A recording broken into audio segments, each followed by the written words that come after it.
Workshop culture for a better workplace. What does that mean? Do you believe that you can change the way that a team works together and even change a company's culture through workshops?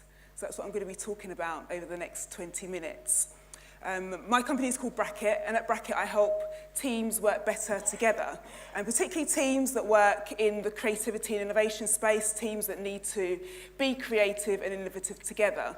And because of that, I run a lot of workshops, a hell of a lot of workshops. And when I mean workshops in this context, I'm talking about the collaborative sessions, brainstorming sessions, ideation sessions, strategy sessions.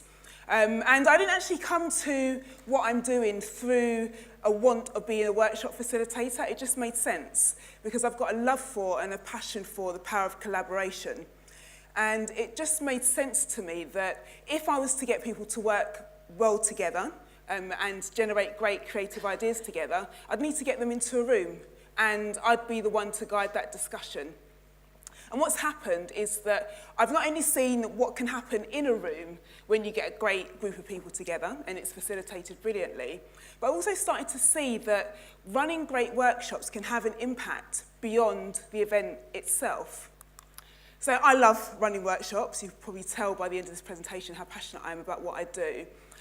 When I'm running workshops, designing and facilitating workshops, I get into my flow. And flow is a concept that was coined by a Hungarian psychologist called Csikszentmihalyi. I can't pronounce his last name, which is terrible because my partner's Hungarian and he has taught me how to say it. But the whole idea of flow is that when you're working on something and you're so engaged in that task, you lose sense of time and space. You're just so focused on what you're doing that you just forget about everything around you. So when I'm facilitating workshops, I get into my flow. I get into flow when I'm designing. I see that as a creative task, thinking about who's going to be in the room, what do we need to achieve, and designing the right structure, the narrative and the journey for those people to get to that outcome. And I'm also in my flow when I'm facilitating workshops as well. So looking at the magic that can happen when you get great people in a room together and they're being creative together. Looking at individuals that are in the room actually in their flow. It's an absolute pleasure to watch. So today I'm going to give you some tips for how to run workshops, but I also hope that I can help you to give you a bit of insight into also how workshops can have an influence beyond the event itself. The reason why I think this is so important, I've written a book as well, a book about effective workshops, thank you very much. The reason why I think this is so important is because our meeting culture in organisations is hugely broken. This is just one figure that's floating around, $37 billion wasted on unproductive meetings in the US every year. And we know, when we're growing organisations, when we've got small teams, it's fine, but as we grow organisations, we kind of get inundated by meetings, and often those meetings aren't run effectively. They're unproductive, people are zoning out, they're in the room, but they're not really engaged, they're not involved, they waste time. We kind of leave those meetings feeling that we could have spent our time in a better way. And I kind of think there's a massive difference between what I call a typical meeting and a great workshop. Now, this isn't a dichotomy. It's not typical meeting or great workshop. I see this more as a continuum. So at one end of the continuum, when we've got typical meeting, these are the things that kind of characterise a typical meeting for me. Known facts or decisions to be communicated. So people come to the meeting already knowing what they want to say, and they want to get their point across. And that changes the dynamic in the meeting. The power dynamic of the loudest or the most senior person in the room. So whether you get your ideas heard depends on how comfortable you are speaking up in front of people. Not necessarily great, because we don't necessarily have the best ideas because we can speak up and contribute them. And then there's also this idea of passive attendees as well. In a meeting, in a typical meeting, and as I say, this is a typical meeting, and I'm also not talking about one-on-one meetings as well, I'm talking about team meetings. So in a typical meeting, you will see that the people are just sitting back, they're not engaged in the process. And by contrast, when you think about a great workshop, or from my experience of a great workshop, it's a blank slate. People come into that workshop to explore possibilities and opportunities together. It's a creative outlet for their ideas. And as a facilitator, one of my tasks is to make sure that everybody in that room has the opportunity to contribute their ideas as well. The contributions are equal. Everybody gets listened to. Everybody gets their ideas heard. And it's much more dynamic. People are engaged, and people are standing up, they're sticking things on walls, they're using their hands. It's a much more active process. Delving a bit deeper into what makes a great workshop, when somebody's thinking about running a creative workshop, there's certain results that they want to get out of it. They want to make sure that it's collaborative. They make sure that, they want to run the workshop because they want to get the best creative ideas out of everyone in the room, want to make sure there's those equal contributions, and you get good content and clarity out of it. And also, a great workshop can kickstart the momentum for people working together throughout a project. But it's not just the results that you get as the outcome from a business point of view. There's also an experience from the participants as well. As a participant in a workshop, a well-facilitated workshop, then you're going to feel much more engaged and connected. Has anyone read the book Daniel Pink, Drive? Yeah, so Drive, Daniel Pink wrote a book about how we motivate knowledge workers. Knowledge workers are people that use their minds to work. Their their currency is creativity, creative ideas. And knowledge workers are motivated by very different things. They're motivated intrinsically. And he identified the 3 things that are most important to motivate a knowledge worker: autonomy, the ability to do the work in the way that suits them and to have ownership over their work and control over the way that they work; mastery, the ability to get really good at what they do, to have the right amount of challenge so that they're just pushing themselves enough to feel that they're improving; and purpose, which has come up a lot today in Sarah's talk and also Quentin's talk as well. Purpose, the ability to see what you're contributing to and see the bigger picture to why your work is involved and important. And I see all of this stuff in a workshop. Everybody can get engaged, they can work in their own way, they're being challenged just the right amount, and they can see why their contribution is important. And there's the progress as well. They can visibly see the progress that they're making as a team. And then there's the unintended consequences of workshops. So this was something that was said to me by a colleague on LinkedIn, and he was talking about the workshop facilitation that I do, and he was saying, Alison, there's unintended consequences of the workshops that you do, which is when a team starts to work in this way, what starts to work more collaboratively in a more creative way, then it starts to open up the communication between the team members. It starts to build trust. They start to think about how they can work differently, work in new ways. There's a much more creative environment, collaborative environment. And when you look at all of those 3 things together, that's what happens in a workshop, or that's what you get from a workshop. But actually, it looks very much like what we want to achieve in a workplace anyway. So why do we need to confine that way of working just to a workshop? Why can't we take some of those principles and sprinkle them into our workplace? I call this workshop culture, so that's the workshop culture for a better workplace. And the way that I've seen this play out as a workshop facilitator when people bring me in is that, a group of people, they've got a need to get together and to discuss something and to generate creative ideas, and they'll call me in for a one-off workshop to design and facilitate a one-off workshop. And during that time, they get to the end of that workshop and they think, gosh, this has been amazing. We've worked so quickly. We've got so much done in this short space of time. Look at all of these ideas. And they buy into the method. So then they start to think, okay, we should do this more regularly. Let's run some more workshops. And they start to sprinkle workshops throughout the projects that they do. They perhaps start to change up some of their meetings so they're more workshop style. And then what happens is they start to achieve what I call a workshop culture, because what happens in those workshops actually has an impact on the way they work together more generally. They're collaborating more effectively. They're communicating more effectively. There's more trust within the team. And at the heart of this for me, this is the key thing for all of this workshop culture, is this idea of facilitation. As a facilitator, when you're running one of these sessions, you're not involved in the process. You don't get involved in the process. Your role is to take a step back and take an objective look. So what this means is that you can guide the process. You can make sure that everybody around that table is being heard and being listened to. You can also contribute your perspective on the matter. So you can make connections in ways that people can't see themselves because they're so deep into developing the content. And you can also synthesize, you can make sure that you're keeping an eye on group dynamics as well, so there's not one person dominating the conversation, and support that creativity flowing. The reason facilitation is so important, not just as a skill within workshops, but generally within our organisations. As I say, I see facilitation as a skill we can use in workshops, but actually there's a bit of a knock-on effect. As you learn to facilitate, as you learn this act of facilitation, you'll see the impact that it has on the way that you work with other people and the way that you lead other people. And there's a few bits of research that I want to present to you that aligns with this idea. So the first one was a report that was brought out by a global branding agency called Wolf Olins. In 2015, they brought out this report called Impossible and Now. And they wanted to understand what the leadership of the future would look like.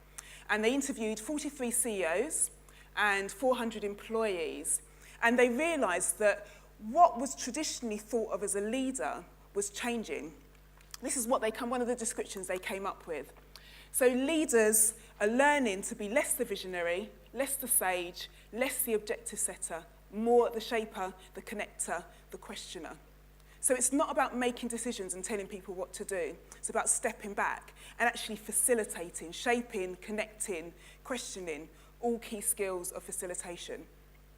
Another one, the progress principle, written by one of my favourite creativity scholars, Teresa Amabile, and her husband, Stephen Kramer.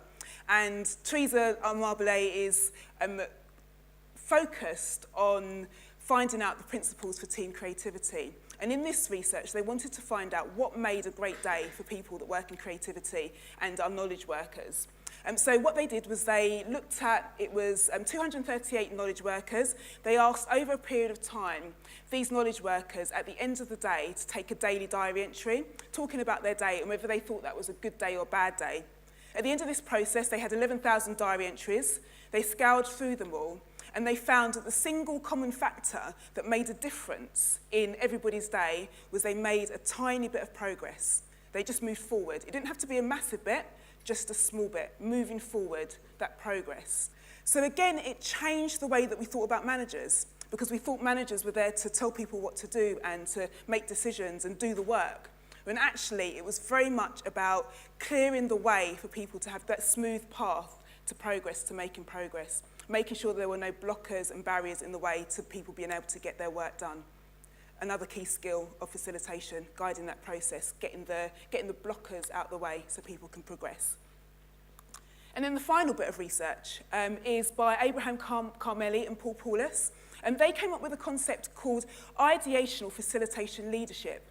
They looked across 500 organisations and looked at the skills of the CEOs, and they found that the CEOs that had the most creative organisations, the ones that were able to encourage creativity, had this particular skill. Ideational facilitation leadership. This is the definition of it. Leadership behaviour that cultivates openness, exchange of ideas, and effective discussion for creative thinking, particularly in meetings. So again, that idea of facilitation coming out, changing the way that you think of a CEO to be sort of the director and more somebody that sets the path, creates the environment for people within their organisations to be creative. These are some of the key skills of facilitation. You know, again, in a workshop, this is important, the things you need, but I think these are key skills for any of us working with other people, working in teams and organisations. The ability to be curious and ask good questions, because again, as a facilitator, it's not your job to contribute the content. It's your job to draw the answers out of people. And to do that, you need to have a genuine curiosity and be brilliant at asking questions. And if you've done a great job at asking all of those questions, then you're going to get good answers. So you need to be an active listener. You need to know what is being said, you need to know what is not being said as well, and really ensure that everybody feels like they're being heard. When you get all of those ideas coming through and everyone contributing, then it's going to be a bit messy because creativity is messy. So as a facilitator or a facilitative leader, then you need to be able to deal with this ambiguity and chaos. Like what Chris said earlier, you know, getting comfortable with being uncomfortable, a key skill of managing complex, creative, innovative organisations. And then, as I said before, this idea of synthesizing content, being able, as you've got that objective view, being able to make those connections in ways that people may not have been able to see before, and get that clarity so that people can make progress and move forward. So what difference would a facilitator make to your team meetings? If you had someone there that was there specifically to guide the process and to make sure everyone was getting involved and to ensure that creativity. And this doesn't need to be an external facilitator, it could be you, or you could rotate the role around your team, give them exposure to those key skills of leadership and facilitation. So now, as I promised, some really practical workshop tips, 5 tips for you. So the first one is, in a workshop, this is some of the techniques that I use. In a workshop, always make time for individual thinking. Always give people time. So, you might have a question to put out there and to ask of the team. But before people go into a group discussion, give people a minute or so to think individually by themselves. And the reason you do this is because, as I said at the beginning, there's some people that are going to be more comfortable speaking up in front of others. There's this difference between introverts and extroverts. Introverts are people that like to have a bit of time to think before they speak, whereas extroverts, they speak in order to think.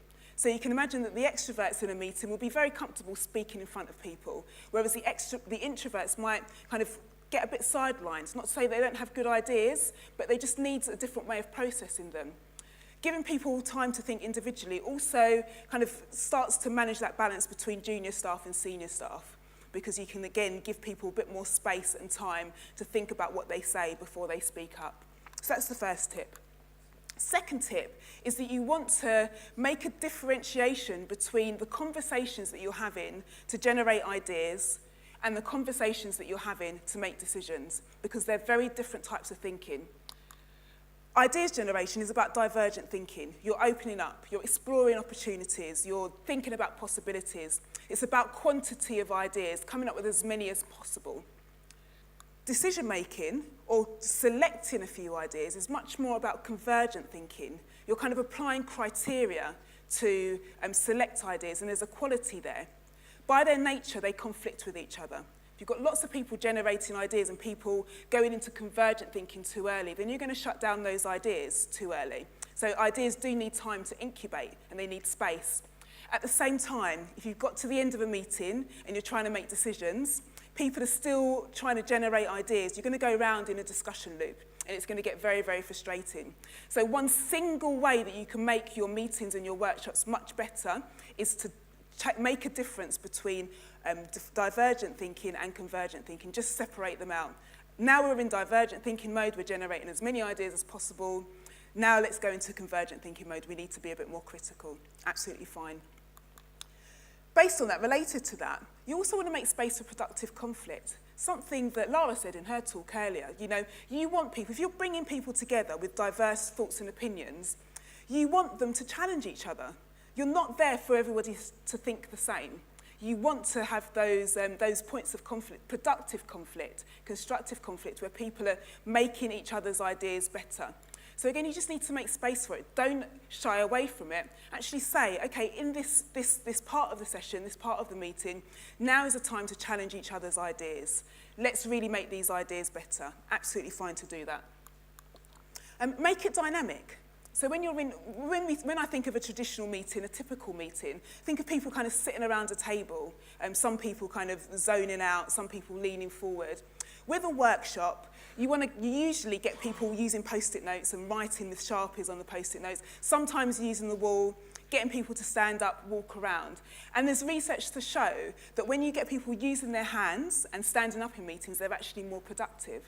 So make your workshops dynamic, get people engaged, get people physically involved in them. And then my final tip is don't forget the follow-up. This is something that always happens in workshops, is that we focus a lot on the day itself and facilitating a great day, which is obviously important, but we forget about all of the ideas afterwards, and they kind of end up in our drawers or underneath our desk, and we don't write them up and do something with it. A workshop is only effective if the ideas generated in the workshop actually turn into something. And I see workshop preparation, workshop facilitation as a 3-step process. There's what happens before the workshop, in terms of the preparation and the design. And actually, when you're preparing the workshop, you're thinking about the outcome, and you're thinking about how you want to follow up, and you design the workshop accordingly. Then obviously you've got the facilitation on the day, what happens, making sure that it's productive, making sure that everyone's getting involved and everyone's participating, and then you've got the follow-up. And that's where the real impact happens, where you know that you're going to make progress with those ideas and it's going to contribute to any part of your business or a project that you're working on. So not forgetting the follow-up. So those are the 5 tips. And when I look at these tips, these are 5 tips for effective workshops, but actually there's no reason why we can't bring some of those into our meetings as well. You know, we can make time for individual thinking in some of our meetings. We can give our teams a couple of minutes to think about something before we launch into a discussion. We can make space for productive conflict, and we can make it dynamic. We can get the post-it notes out and the Sharpies. There's no reason, just because it's a meeting and not a workshop, why we can't make our meetings more engaging. And this is what I call a workshop culture, where we start to take some of the elements of a workshop, the way that we run workshops, and they're sprinkled throughout our more general team or company culture. Our companies become more collaborative, we communicate more effectively, there's more trust between the people on our team. So developing a workshop culture, think about not only the individual meetings that we have and the individual workshops that we have, but if we get it really right, how can we use workshops to make an impact on the way that we work together overall? Thank you very much.